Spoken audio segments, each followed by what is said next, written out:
Hi అండి. ఈరోజు కూడా ఒక మంచి వీడియో అండి. ఇది చిన్న వీడియోనండి. నేను ఎప్పుడు టిఫిన్ గురించి అంతగా చూపించలేదు, ఇడ్లీ దోశలు అయితే చూపిస్తాను. కానీ అయితే ఈరోజు నేను మా ఇంట్లో పప్పు పొంగల్ చేసుకోబోతున్నాను. మేము ఊరు సైడ్ అయితే పప్పు పొంగలే అంటామండి.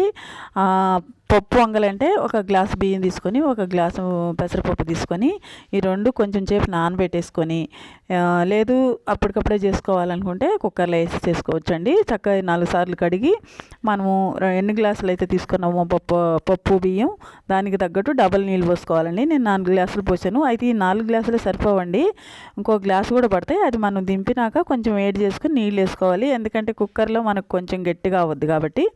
ఇక్కడ ఇదైతే పొయ్యి మీద పెట్టేసుకుంటున్నాను. ఇంకా నేను పొయ్యి మీద పెట్టేసి తర్వాత దాంట్లోకి చట్నీ చేసుకోవాలి కదండి. దీంట్లోకి మామూలుగా యాక్చువల్గా అయితే పచ్చి పులుసు బాగుంటుందండి.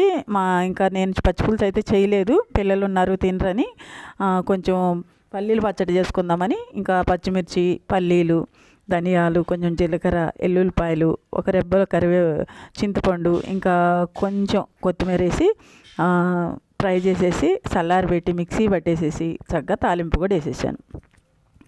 ఇక్కడ తాలింపు కూడా వేసాను, చూపిస్తున్నాను చట్నీ. ఇంకా తర్వాత మళ్ళీ పప్పు కూడా ఉడికిందండి. దానికి కూడా కొంచెం తాలింపు వేసుకుంటున్నాను. దానికైతే నేను నెయ్యి ఏం వేయలేదు, నూనె కూడా వేసుకోవచ్చు, నెయ్యి కూడా వేసుకోవచ్చు అండి.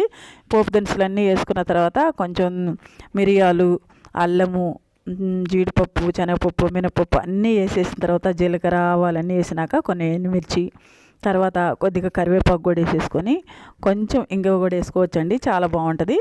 వేసుకున్న తర్వాత ఇంకా ఈ పప్పులో పోసేసుకోవాలి. ఇదేనండి పప్పు పొంగల్ అంటే. మేమైతే ఇలా చేసుకుంటామండి, మీరైతే ఎలా చేసుకుంటారో కామెంట్ చేయండి. చూడండి ఎంత బాగా వచ్చిందో. అయితే నేను వేసి 4 గ్లాసులు కాక మరొక గ్లాసు వేడి చేసి దింపినాక కొంచెం మెత్తగా చేసినాక పోసానండి దాంట్లో. అందుకని ఇలా కొంచెం లూజ్గా వచ్చింది. చూడండి పప్పు పొంగల్ ఎంత బాగా వచ్చిందో. తింటుంటేనే ఎంతో టేస్ట్గా ఉంటుంది అనిపిస్తుందండి. చాలా బాగుందండి. మీకు అందరికి కూడా నా వీడియో నచ్చద్దు అనుకుంటున్నాను. నచ్చితే లైక్ చేసి షేర్ చేసి తప్పకుండా సబ్స్క్రైబ్ చేసుకొని పక్కనే ఉన్న బెల్ సింబల్ కొడితే నేను పెట్టే ప్రతి వీడియో నోటిఫికేషన్ అవుద్దండి. తప్పకుండా సబ్స్క్రైబ్ చేసుకుంటారు అనుకుంటున్నాను. మరి